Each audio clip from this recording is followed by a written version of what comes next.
Hello, and welcome to the Beagle and Child. We are on the back patio, I guess, of the Beagle and Child, and it looks suspiciously like my house. Uh, we're very glad that you get to see our faces for the first time. I expect thoroughly mixed reception. I'm Nick Manchester, joined here by Nathan McBride and Henry K9. Hello, everyone. We are usually not in the same town at the same time, but Nathan came over to visit Henry and I, so we decided to do a in-person episode or mini episode of Beagle and Child instead of our usual on Zoom. So glad to have you, Nathan. Henry, good as always to see you. Yes, and thank you for hosting. Oh, you're quite welcome. So I have here some questions that we can talk about, and we can get to all of them, or we can dwell on a few for a while. I don't know. It's kind of a loose format, I think, but whatever the moment calls for. I guess first of all, if you are new to this, thank you for joining us. We are all writers. We usually do some short stories and essays and poems. We are members of the 707 Press, and we have a yearly magazine called Fathoms, and our second edition is either going to come out soon or just came out, depending on when this releases. So since we all have been writing for quite some time, a lot of these questions will focus on the craft of writing. And one thing we kind of talked about a while ago, but I'd like to do for this mini podcast is what is the best writing advice you ever heard? I am a huge fan of sports, and a couple things that people say in sports is the best ability is availability, and they also say the greats play hurt. And so to me, I like to think of that in terms of like just sitting down and writing, even if you think you're not like in the right headspace, even if like you haven't had your coffee yet, even if you don't feel like you know what you're supposed to write about. The most important thing is to just get in the chair, get in front of your keyboard, or get your pen, or however you do it, and you just do it. And it might not be perfect, but that's okay. It's there, and that's better than not being there. Imperfect is better than nothing at all. So Indeed. That's what I would say to someone who is asking for advice, and that's something that I have to constantly remind myself too. Is that sometimes you feel like the muse isn't talking to you, but you got to write anyways. So, and I think we all have talked about something similar to that. Nathan, I think your advice that you shared earlier was similar. Yeah, I was in a creative writing class, and one thing that I learned was, I think it's attributed to G.K. Chesterton, I don't know who really said it, but that a good story is worth writing badly the first time. The first time, you have this idea, it's like, oh, this would be great, and then you start writing, and it's like, ugh. But it's okay. It's worth writing the not-so-perfect draft. You will be able to revise it and perfect it later. But also not to worry too much about when you are revising, not to worry too much about, is it trying to fix every sentence to sound right? Because you get too much into those weeds, and you mess things up, and then it's like, well, now it doesn't flow the way it used to. Don't worry about messing with it too much. Just, if it works, it works, and there's no real kind of perfect kind of prose that you're gonna get to by tweaking it forever. Right. Well said. Well said. And thank you for helping me with the microphone too, Nathan. For myself, I'm kind of more of a bottom-up approach rather than a top-down approach when it comes to writing. Some of the best advice that's helped me is to actually not necessarily to obsess over each sentence, but start on each sentence. To if you have a well-made sentence, that's usually enough to help inspire you to keep going on to the next one, and that whatever piece we're writing, whether it's a novel or an essay or anything, it starts from one word, grows from a word to a sentence to a paragraph to a page to a number of pages, and then we're all done and ready for the next one. And along those lines too, start with short sentences. To do your best to write concise, short sentences and have them say exactly what, and make sure that they're saying what you want them to say, rather than what you either hope that they intend to say. Just make sure what they say in and of themselves is what they should be saying at the time. So more of a piecemeal, almost like a piecemeal approach, but that's helped me out a great deal. Yeah, that reminds me of the famous Hemingway quote, just write the truest sentence you know. I like that. I hadn't heard that till now. That's good. Yeah, that sounds like pretty much what you're saying. Yeah. A couple other quick things come to mind for me, Yes. and that's about the revising process so a lot of times the theme of your story might not come out till you're reading it again later, or if you can write a story and it might not be totally coherent, or you might not know what the point is, but once you read it and reread it, you might realize, oh, these things kind of connect with each other. Ooh, I could kind of highlight this, and then that would connect. I could add this. So it doesn't all have to be figured out when you write the first draft, or sit down to write the first draft. You might not know where you're going, but that's okay.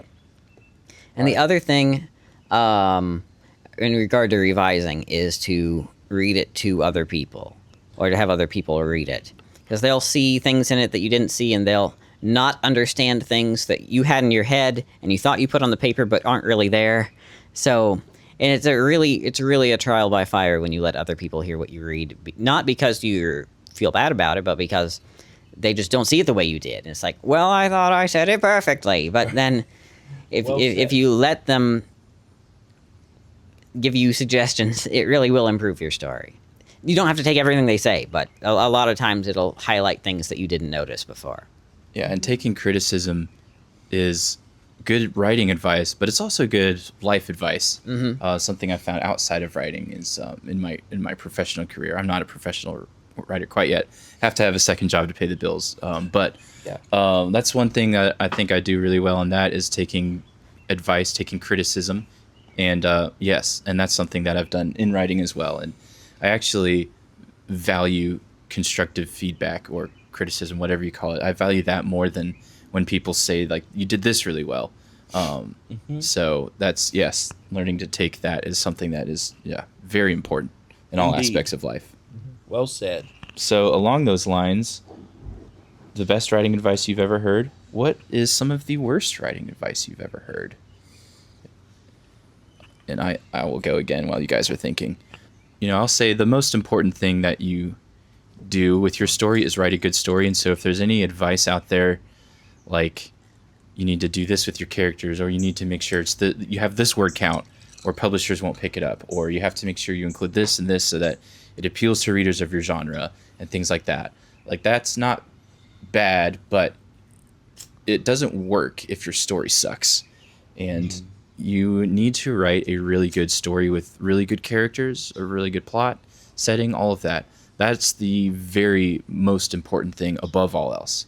And then after that, once you have that, then you can start to think about other things like, how it fits in the market, or, your point of view, or any other things like that. So that's any advice that kind of gets you to skip that first part. That is the most important thing. Write a good story. Don't skip that part. It's very important. Follow the other advice later after you've made sure you have that. I think for me, and this may be kind of a downer, but what comes to mind for me is that it's kind of the best and worst career advice I've ever heard, which is to do what you love. I have a love-hate relationship with that, because on the one hand, it is really important to have a job that's not killing your soul. And yet on the other hand, you're probably not going to get paid to have fun all day. So if you think you're going to make a career out of writing, or you think that you're going to save the world by writing the novel that fixes everyone's life, it's probably not going to happen, because because the market's already full of people who are doing that or wish they could be doing that. And there are plenty of good books out there. Like Ecclesiastes says, the writing of books, there is no end. But true and good things are worth saying, like the Ecclesiastes guy says next. sayings of the wise are like nails firmly planted. What you're doing is good, but first of all, I think writing is really a creative thing, which means it should be fun, not necessarily your purpose to save the world, but it might be really therapeutic for you, or it might be a way you can express yourself or your feelings or communicate things you've learned to others, but not to try to make it into more than it needs to be. Yeah, and kind of what I was talking about earlier is, you have a job. I know you have a job outside of writing, and you have to show up whether you feel like it or not. Mm-hmm. And I think we should take writing the same way. Like, don't just write when it's fun, but if you want to be a successful author, you need to write even when it's not fun, and even when it feels like a chore and a sacrifice, just like your regular job that pays your bills. So. That reminds me of that quote from Teddy Roosevelt that you like so much, Nick. What was it? Yes, the strenuous life. Live a Yes. strenuous life. That's the quote. You told me that one a few months ago, and that's Yeah, stayed with me. And so Mr. Roosevelt knew what he was talking about. you sure did. For me, when it comes to the worst piece of writing advice, it's not because it's bad in itself, but because of the strange way that my brain works.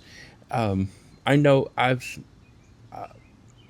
by many teachers and colleagues have shared with me, just don't, when you're sitting down to write, especially the rough draft, don't think about it too much, but just write it all out at a white heat, and then go back and look over it and fix it and tinker with things. Then I think the word there's a word that Tolkien used, Professor Tolkien, who's one of my heroes, to describe himself, but he wrote in a way that was sort of opposite that approach, which is usually the way that I do too. Not that I'm not nearly as great as Tolkien was at writing, but I've just found, just my experience, from sort of a memoir sense, my experience has been to my brain usually works the opposite, where like I go build up slowly at a time. Of course, the result is sometimes I don't get as much done as I'd like to. I think Tolkien's friend C.S. Lewis said that he had the production rate of I think something of like a coral insect or something like that. So slowly Tolkien wrote. That would be the advice that I would say that I've heard. That I know it's great because I know it helped. It has helped a whole lot of people. Well, I think you're touching on something that's, there's some advice that's good for others, but not good for, it's good for you, but not for me. Right. And that's part of it, is knowing which advice you should listen to and which advice not to listen to. Because Right. we've talked about this. We have extremely different, we're probably on both, on each end of the spectrum. Probably. In terms of our process. So yes. So that's something that works for me, but not for you. And the things that work for you would drive me crazy. So. Like, and and it's almost like, and maybe many of our audience and maybe we've kind of picked up on this before too. In a way, I think the worst writing advice that we've heard, probably it's usually unspoken. Piece it together, and it says something like, just do what everyone else is doing. Do it all what the successful people are doing, and you have to do it that way. And in order to be a good writer, to write, to produce good work, and we might be launching too far into the abstract, was saying, evaluating that. But just to second what you said, Nick, when, especially like us, I mean, we've been at this writing stuff for a long time, for various reasons, for not too long, but a good while. But especially those who are just starting out, everyone should try, just experiment, just try to find those ways to go about it, to with the way you eat an elephant, it's one bite at a time, kind of that situation. Just go about it in a way that's not only most enjoyable, and but also that inspires you to keep at it even when you don't feel like doing it, and to produce the type of writing that you like, that you're proud of. If you're going to commit to it and use very precious time for it, create something that you're really proud of and willing to revise and change, Sure. but that you're happy with too. Yeah. So, yes, I think I answered the question somewhere in that. You did. Okay, I think, it's sort of a somewhere in needle there in a there's a- haystack situation there. If you dig but- deep enough, you'll find an answer. In there somewhere. Exactly. It can be decoded. It's in. It's in there. All my answers are crossword puzzles. You just got to find. I speak in crossword puzzles. You have to find. You can. If you search, you can search and find the answer. So, Just a beautiful little rabbit trail that we got to go down for a second. So as for us personally, a question that Henry wanted to put in here was, how was this year for you in writing? And so Henry, since this was your question, I'm going to put you on the spot. okay. And why don't you lead us off? BS. Thank you again, You're welcome. Nathan, for helping me with this microphone. Just as succinctly as possible. I think better for me, for my experiences. I'm looking forward to next year to writing my goal. My dream is to have at least to write 2 books each year, one for the first 6 months and one for the second one. And I was able to make some good, steady progress on a book about the book of Genesis that another friend and I are putting together. And a few, trial and error experiments led me to some discoveries of how I like to write and things that I think will be of good use coming up. So I'm looking forward to. I'm very hopeful. I'm coming into this new year with a hopeful aspect. Yeah, this year for me, I've been more productive in fiction, which I like to be. I've written 2 short stories this year in fiction, which is much more than I usually do. I'm working on a book, because a lot of what I write is nonfiction, like academic articles about films or literature, because I studied Spanish and academic stuff. But so right now I'm writing a book that it's more public oriented about ecological and philosophical ideas that are the same across movies like Wicked, Frozen, the Lego Movie, the Chosen series, Plug. Hopefully that'll come out in a year. So my goal is to finish that. I'd really like to finish this second draft of it this calendar year. I have a suspicion it's not going to happen till like the following summer, but we'll see. I'm working on it. Yeah, not much else to update for me. I had a full-time job this last year, which was very good, but it also meant having to step away from some of the writing I like to do for a while. So I'm actually I'm glad it's summer now that I'm able to get back into it some. Yeah, very nice. Yeah. The problem with writing the kind of things that you write is now when we watch a movie, I go, what are your thoughts? I want to hear the details. I'm more than happy to share my thoughts. I think this has been a good year for me as well. I just finished a story that will be in Fathoms 2 that I'm very proud of. And in my opinion, I think is the best I've done so far. So I'm very proud of that.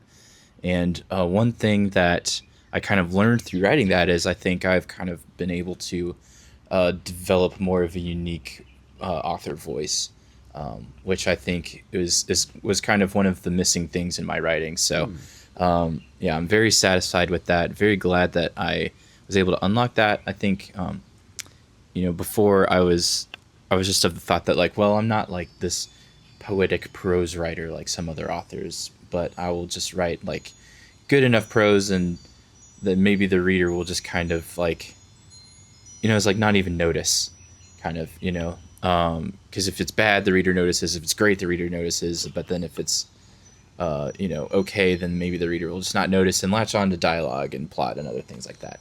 And I don't think that's wrong, but I do think that I actually have improved my voice, and my prose is probably not like what you would call flowery or poetic or anything like that, but I think I did find a way to make it fit in my stories, and I'm very very excited about that. So in addition to like I have been somewhat productive this year, but I think that's the most important step that I've taken so far this year, so I'm really happy about that. I have been managing to keep up with my weekly movie blog that's at nathanmcbride.net. Check it out. No, but it's, yes, every week recommending an old movie and a new movie, and they're short, but it's a different kind of writing project for me. But I know people who say they'd like to find family movies, so I'm just trying to help make that available to people, and I've been doing that every week, and that at least has been giving me practice keeping up with writing something in terms that are easy to read and that people might like to read about something that I like. And that's probably just good practice for me in terms of putting sentences together on a regular basis. Do you have any goals for this next year? Nathan, was this your question? I don't know, but it's a good question. Okay. Yeah, why don't you lead us off? Sure. That book I'm writing I mentioned, I'm also working on an article about... I just got an article back from a journal that I wrote about a Spanish book called Platero y Yo, an ecofeminist analysis of it, and they want me to resubmit it with major revisions, which is a good thing because it means they want to hear it again, because it's gotten rejected before from a different academic journal. So I'm working on that. Hopefully, should get that done and sent back. Oh, and there's this article I really want to write. I've like half written about Mr. Rogers from Mr. Rogers' Neighborhood and AI. And so if all goes well, I'll have that done. I'd like to write it this summer, maybe by September. I don't know. So that's a goal I have too. I think I speak for every person on earth when I say I can't wait to read it. I'm so glad. I'm so glad it sounds interesting. Yeah. Right. Henry, what are your goals for this year? This coming year, from now till around Christmas time, I'm going to be focusing on the Genesis project, and which is a group of essays, observations from a layman's perspective, by no means authoritative or, hopefully scholarly and approachable, but not, not any official backing other than my lifelong love of reading the Bible. But one observations that focus much more on the supernatural and poetic side of things, especially angels. A lot of angel spottings in this project, and that I'm very pleased and can't wait to share with anyone who has any interest. So that will be the first step. And then I would love to write another novel. I have one novel written that a friend of ours has taken me to task to not long ago on needing to revisit that one. And I think I will. One day I will. I'll say hello to that first project. Mm-hmm. But I'd like to launch into another somewhere else, not know where it's going to go, just have it ready by, it would be summer, it would be June, July next year, 2027, if you can believe it. If you can believe it. We are almost at 2030, my word. That makes my back hurt. I know, I just that thought. So, and I would really like to keep trying my hand at short stories as well. For me, I am one of those where, only because I've written one novel completely, but I am with those authors who do find short stories to be harder to catch, trickier almost, because it's just for many reasons. Maybe there's just more maybe the idea of writing the act of writing a novel gives some authors more breathing room, and it's more, it's more almost more relaxed, almost. But with the short story, it's as Neil Gaiman would call it, it's close up illusion trick magic. It's just a flash and then it's gone, and takes a different.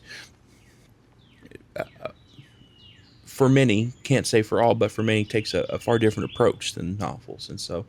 But I'm not, haven't given up on them yet. I'm looking forward to the challenge of producing a good, worthwhile short story. And hopefully for the next issue of, not this coming issue of Fathoms, this volume 2 will hopefully have an essay from me on a subject in the Bible, in the book of Joshua, about unexpected peace treaties and what those can lead to, sort of a comedy of errors in the book of Joshua. So I'm writing about that. I'm going to wrap that up soon, and hopefully that'll be able to be in volume 2. But if not, then hopefully it'll be in volume 3 along with a short story of mine. And so more to come. More to come. And you did mention angels earlier. I believe we have published an essay about angels written by you in Fathoms 1. And Right. I meant to say this earlier, but I forgot. When you're talking about doing what you love, we also have either on Substack or in Fathoms. Both. I think both. Substack anyway. Yeah. Yeah. We'll have links for those in the description. My goals for this year is I actually wrote out a document not long ago of like all the ideas that are in my head and all the projects that I've kind of started. And so I've got a novel that I'm working on. I've got a few short stories that I've written and I would like to polish and either contribute them to Fathoms or submit elsewhere. And then I've got some short story ideas that haven't been written down yet. So I'm thinking that by the end of this year, I would say probably a good chunk of the novel. I don't think I'll be able to finish the first draft by the end of the year, but well, maybe by next June, we'll see. But I would also like to add 2 or 3 short stories to my done pile as well. So Excellent. exciting stuff. Yeah. Exciting stuff. It still does feel exciting, doesn't it? We've does. been at this writing group now, though maybe not an online presence like we have now, but we've been at it for about 4 to 5 years, and I think a good sign of that you're a writer, that you're meant to be, you're in the field, you're the right field, is that like for us, I think I can't speak for us, where it's just as exciting and thrilling and sometimes frustrating, equally frustrating as that, but it's retained. It's not grown stale. This task of words from brain to hand to screen or paper, whichever way, it is not grown stale. It's excellent. It's excellent. It's wonderful. All right. So we've talked about the process of writing and advice and kind of our thoughts about it. So now let's talk about some reading. So the first question I want to ask is, let's say someone comes up to you and says, I don't really read a whole lot. What's one book that you think I should read that will get me into reading? And I know the first thing you probably want to say is, well, it depends, right? Sure. But let's just go like as general, like you don't know any of this person's preferences or anything like that. Just pick one book out of the Barnes & Noble catalog or whatever that you would like to recommend to just someone general. So I'll start while you guys are thinking. Please.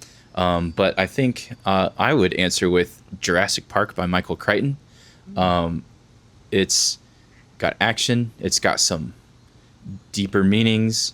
I think it's a good baseline of a lot of different things that I think people can get, sink their teeth into, and you can use that as a diving board to explore other things. So whatever you like in this, if you like the characters, if you like the hard science, you can go more science fiction. If you like the philosophy, you can find other things like that. If you like the pacing, there's other thrillers you can find. There's all sorts of different things, and you get to watch a movie too. You can compare it to the movie just to see, just so you can be that guy. It's like actually in the book it says that they did splice DNA with frogs, which have that vision issue. That's one plot hole I've heard people say about the movie is that they don't capture the T-Rex vision correctly, but in the book he addresses it. So you can be that guy at parties, and maybe one day you'll make friends. Also, but that's my recommendation is something like Jurassic Park by Michael Crichton. He's very thorough when it comes to his science too. So if you like hard science, maybe if you like hard science, or if you don't like hard science, excuse me, then maybe one of you guys will have a better suggestion. But that's mine. Yeah, for me, something that I think of is maybe start with a short story. Something like The Shadows by George MacDonald. And that's the kind of thing, and a lot of things you can find on Gutenberg.org. Because if it's older than 100 years old, then it'll be there because it's in the public domain. You can read it for free. And one thing I like to do is download the PDFs, and if you have a Kindle, you can send it to your Kindle, so that way you don't have to read it on your phone. Yeah, from Gutenberg.org even. Yeah, you can do it. Yeah, exactly. So that's one option that I like. Old things. And you can find a lot of old things that you've heard of, like, I don't know, Heidi or Anne of Green Gables or Little Women or Scarlet Letter, though that prose is kind of dense. But have fun thinking of old Frankenstein. I don't know. Old things that you might find online that you've heard of, that you already have interest in. Right. Like Jurassic Park. Yeah. And those books they stick around for a reason. Yeah. It's because they're good. They're very good. Indeed. For me, it would be The Once and Future King. And I think it is a book for all seasons, for all ages. There's a little bit in there for everyone. And it's beyond magnificent. And then from there, you'll have Thomas Mallory's La Mort d'Arthur, The Death of Arthur, waiting for you, which is just as grand. It might be difficult to read at times, depending on the edition that you find, because it's very old. It's written in the 1400s. It's different type of English that we're used to now, but also still accessible and not too hard. Once you get into the different rhythms, the different words and vocabulary, once you have it mastered, it which doesn't take long, you're off to the races. And in a shorter book than either of them, also which is a very lovely ode to reading itself, would be Fahrenheit 451 by Ray Bradbury. If Ray Bradbury was an excellent, beyond excellent writer who his love, his passion, not just for writing but also reading, shines through in every word, every sentence that he uses. And so I know many of us, many of you had to read it, or will have to, or at some point be assigned the book in school.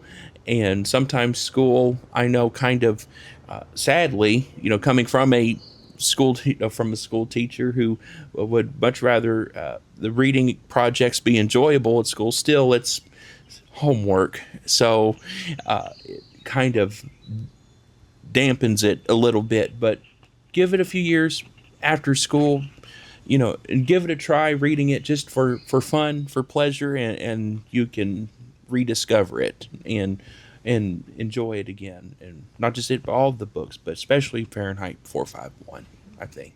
I might be in the minority, but I actually enjoyed reading that in school. Excellent. That's I didn't enjoy every book that was assigned, but that was one of them. So, excellent. Let us know in the comments if you think I'm in the minority and if you hated it. So you are stranded on a desert island. You already have your Bible.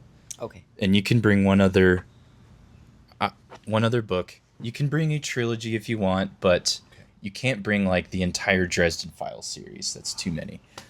So you can bring like maybe a few of them if you want, but not the whole thing. So what is the one book or trilogy or whatever that you would like to bring to this desert island? I would like to bring the Hyperion Cantos by Dan Simmons.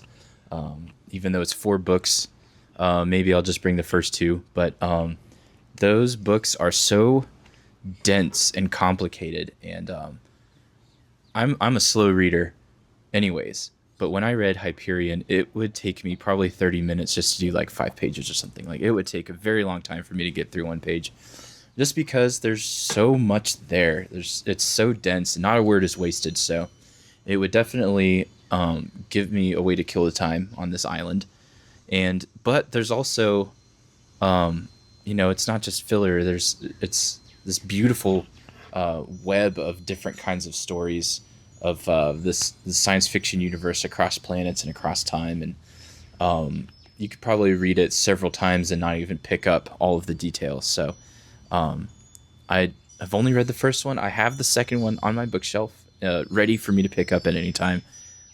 So maybe I'll change my mind after I read it, but I doubt it.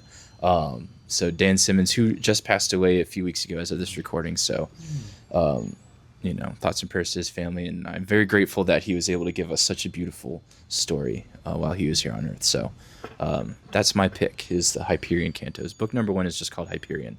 That's the one I've read, and it's I highly recommend it. For me, it would be the Lord of the Rings trilogy. Fellowship of the Ring, Two Towers, Return of the King. Just can't beat. Right. That was my choice too, Nathan, because that's one I've read multiple times. I find something new in it. Is it just because it's long enough that you can kill time, or That's a good question. or is it actually a good book? I think it's actually a good book. Okay. It is. Oh, shocking. Yeah. No one's ever mentioned that before. Yeah, but no, it's the beginning can be a little bit slow, feel a little slow, but once you get halfway through Fellowship, then it's just really picks up. But even the parts that aren't quick are rich in terms of just immersing you in the sense of being in that world. And Tolkien does such a good job of writing likable characters and kind dialogue and meaningful, just weaving meaning and compassion and hope throughout the epic story. Yes. Good answer. Thank you. I think that C.S. Lewis's Narnia Chronicles would be similar to that. I would bring the Narnia books with me, and although there is a level of depth and complication and richness that's also in Lord of the Rings, but used differently, deployed differently, and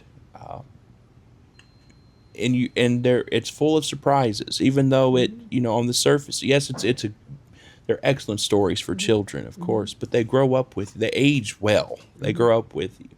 And because both Lord of the Rings and Narnia were written by men who had boatloads of all kinds of experiences, good, bad, happy, sad, empty, full. They were onto something. Those inklings, they were onto something. And so, yes, I would bring the Narnia books with me. If you could only bring 3 Narnia books, which 3 would you bring? Great question. Oh, well, I think the heart of them is still the Lion, the Witch, and the Wardrobe. And so I would have to. It's only I would bring that one for certain.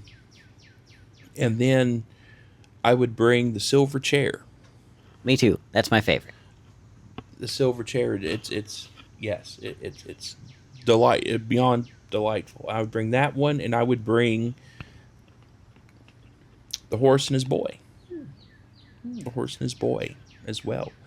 And so it's very much about language and to an extent writing and being mercurial. It's just, it's wonderful. Yeah. Wonderful. I love the way Aslan's depicted in that one. Yeah, very good. There were no wrong answers, but that was a good answer. Those are all 3 very good, very unique stories. Especially The Horse and His Boy kind of feels like an aside to the main story, but it's a nice story. Yes. Yeah. So I would like for us to pick one author that you wish that they would just write like a million books of probably what the average of their quality is. So that you could spend the rest of your life only reading this one author. Who would you pick as your author that you wish would just write book after book after book after book? My first thought is George MacDonald, though I think maybe he actually did. Right. I've read 4 of his novels over the last year. Just read At the Back of the North Wind, and man, they're really helping me have a lot more peace and faith in the way I see the world, I think. It's when the sense of his prose and his characters and his sense of the world, the whole world gets into you. It's really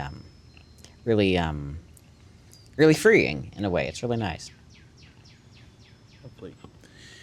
For me, it would be Jim Butcher, and I'm, the relief about mentioning that author who's spectacular. If you all whenever you find a Jim Butcher book, buy it and read it.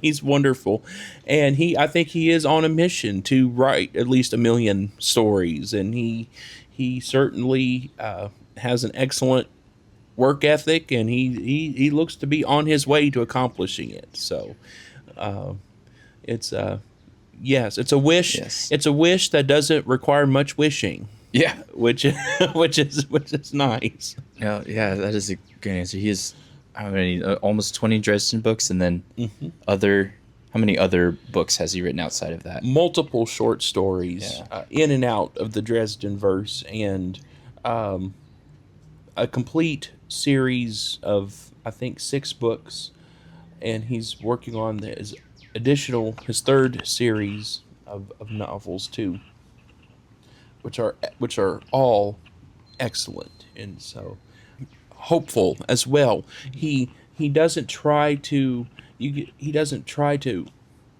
copy Professor Tolkien, but he sure does an excellent job with the same themes that Tolkien had, because there is a very strong sense of hope and love and family and and friendship, all these things interwoven into the stories.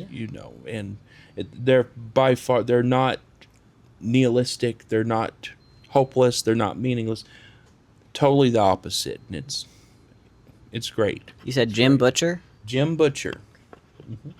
Surprised that he hasn't gotten you any Jim Butcher books already. Not yet. Yeah. Not yet. Soon, it's happening. It will happen. Inevitable. It's inevitable. It's inevitable. Like Iron Man. Wait, no, Iron Man's not. Yeah, I had it mixed up. But Sorry. in a way, Iron Man 2. I guess he was. Yeah. At the end of the day. Iron Man stops him. Yeah. So, Who's really inevitable here? Exactly. He's inevitabler. Yeah.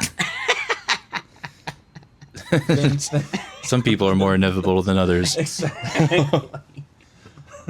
For my answer, I would go with Harper Lee, because To Kill a Mockingbird was such a great book, and it's an older book, but it's stuck around for a reason. And it seems like a lot of the cultural issues that it addressed also keep sticking around for some reason. So it's been such a relevant book, and that is really the only novel other than I think she wrote a prequel, Ghost Set of Watchmen, which I've not read, but I've heard was not that good. There's some controversy around it, whether Yes. or not Miss Lee wanted that book to be Yes, published. I've heard that. Yeah, it was when she was really old, and some people speculate that her estate or her family was kind of taking advantage of her declining health. But Right. controversy aside, if she could have written other books, I would have loved to see what they were like. I think I heard a story that someone asked her, like, "Are you writing any other books?" And she's like, "No, that's the story I wanted to tell." And that was it. And just absolute one-hit wonder. I can't Yes. I can't fathom just writing exactly one book and it being an absolute classic.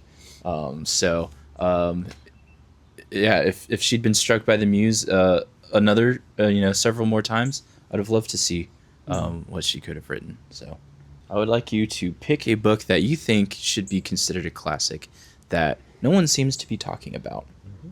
So my pick for this one is a book that I've been talking to you guys about recently called Shoeless Joe by W.P. Kinsella, and it was made into a film called Field of Dreams, which is a very popular film starring Kevin Costner and Ray Liotta, and it's pretty good, but just the subject matter, just books can do that so much better than films. And so I think that if you walked up to someone on the street, or like say 10 people on the street, and asked them, did you know that Field of Dreams was originally a book? I think 9, if not all 10, would say, no, I didn't know that. And the book is really good. I really loved it. It is a love letter to baseball, and it's a love letter to writing, and a love letter to Iowa, which I've only been to Iowa a handful of times, and I can't say that I had the same experience as the author, who actually is Canadian but wrote about the U.S. in such an amazing way. But it's it's got baseball. It has this kind of magical realism aspect to it. Features J.D. Salinger, who they changed his name in the movie, and they cast James Earl Jones. But the book in the book, it was about the character was J.D. Salinger. So there's that, and there's just a lot there, and it's not very long. You could read it pretty quickly, and I think more people should read it. And I don't know if anyone else that I know has. What comes to mind for me is a book called Sylvie and Bruno, and the sequel is Sylvie and Bruno Concluded. And these are the last novels written by Lewis Carroll, who wrote the Alice in Wonderland books. The only other novels he wrote. He wrote some stories and poems, and But Sylvie and Bruno, these are on Gutenberg.org too. I'm not sure if they have the illustrations, which are important, because what's a book without pictures? But you gotta, it's very entertaining, very easy to read. Anyone from 7 to 70 would enjoy them. A lot of stuff thrown in there, just a lot of fun, and it's a little slow at first, but it doesn't take long. The chapters are nice and short. A lot of meaningful and just fun and heartwarming, heart-healing stuff in there. So it's really good. Sylvie and Bruno, and the sequel. Excellent. My pick for the classics list that I don't think many people are talking about would be Watership Down. Now, I do know that there's been a movie and a number of series, cartoons, and I think Netflix made a series. So it certainly has popularity, and I know that some have talked about it, but I don't know but it's one of those delightful stories where I don't think a lot of people know how to handle it, because it's a very serious story about death and life and moving on from very traumatic ordeals and finding new life and a new home after losing home. But it's presented with the main characters as rabbits, talking rabbits. And so, in a way, in a medium that's more associated with children's stories. In a way, it is a children's story. It was told, the great Richard Adams, told it as a story to his children on long car rides. But like the Once and Future King, there's a little bit of something in there for everyone. And that's my main reason would be, even though that many people may have already been exposed to the story or know of it, the book has much to offer, I think, that hasn't really been given very serious thought to, because on the surface it looks like, oh, this is a story about rabbits. But which of course it is for certain, no doubt about it, but there are so much. Joseph Campbell's Hero with a Thousand Faces, right? So much of that went into Watership Down, and and of course from that same source we get Star Wars and other stories that have shaped a lot, at least American culture, for a number of years. And so, if Star Wars can do it, then the rabbits from Watership Down can do it. And so, and General, I think even General Woundwort would even make Darth Vader pause, before trying anything silly. So, yes, Watership Down would be mine. All right, that's all great options. I think I just heard the last call at the bar, so I think that means we have one last time. One time for one last question. Right. So this will be an easy one. What are you reading right now, Nathan? Let's start with you. What am I reading right now? I just finished At the Back of the North Wind, so if you don't remember anything else I'm about to say, remember that. But I found a book it's called Lost Scriptures, books that didn't make it into the New Testament. So it's all these apocryphal things written like 100 years after the books in the New Testament, and some of them are pretending to be gospels or stories of the apostles doing crazy miracles, or some of them are just other things, and it's not doing it for me as much as I thought it would. So I guess I don't recommend that. But it's been somewhat interesting. I've been learning some heresies, and so that's it can come in handy, I guess. Maybe a good party topic. Here's a heresy for you. But How it can help with the world building whenever you want to make stories. It yeah. can be good fertilizer right, for that. yeah. I feel like I'm reading something else, but I can't remember it. So I'll come back to me. Good. I've been enjoying a collection of poetry by Robert Frost, and beyond, he's. I've heard it said that he was the greatest American poet, and I have not. I'm still new to reading collections of poetry all in one single bound. I've read John Keats, and I've read Charles Causley, who were, of course, both Europeans, but especially Charles Causley was wonderful, and of course John Keats and Robert Frost it's been very rewarding. I recommend, if anyone hasn't read much poetry from him, I heartily recommend, especially one called "A Servant to Servants." One that I read a few months ago, but is very much living rent free in my mind. So, You said that's a Robert Frost poem? Robert Frost, yes, "A Servant to Servants." Yeah, very good. I just this weekend finished a book called Small Mercies by Dennis Lehane, and I thoroughly enjoyed it. I have a review of it on Goodreads if you're interested. I think it's just Nick Manchester, which is my name. So I just finished that, and then I started a book called The Sun by Philip Meyer, which I'd read before, but it's been a while, so I wanted to read it again. And it is a multi-generational Western following the McCullough family and the patriarch Eli McCullough. And I believe it was made into a TV series starring Pierce Brosnan. But I thoroughly enjoyed the book the first time, but like I said, it's been a while, so I've been wanting to revisit. And while I'm doing that, I'm also reading some George MacDonald, which is coming along slowly but surely, a book called Fantastes. The first half of George MacDonald things are pretty much always coming along slowly. Just so you know, the first half, and then the second half, it really picks up. So if that helps at all. Okay, yeah, I'm almost halfway through. So Perfect, yeah. Good to know. Did you think of the other? I didn't. I'm actually not reading anything else right now, so Okay, yeah. there we go. I gotta pick up something new. That's right. If you have any recommendations for Nathan, let us know in the comments. All right. Well, thank you for joining us here at the Beagle and Child. Hope you enjoyed listening to these, to our discussion and our ramblings and our, just our little quirks and whatnot. So, thank you. Please subscribe if you haven't done so already. If you would like to read any of the stuff that we've been writing, you can check out our Substack. We have links for that probably in the description, where we've published some stories and essays, and we'll also have a link for you to purchase our newest issue of Fathoms, whether it's 1 or 2. I'm not sure when this will go out yet, but we're very excited about Fathoms. We have X and YouTube.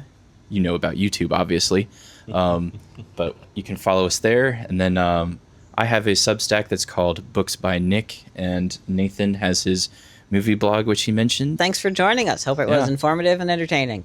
Yes. All right. Yes. Thank you. Happy writing. Happy writing. We'll see you next time here at the Beagle and Child.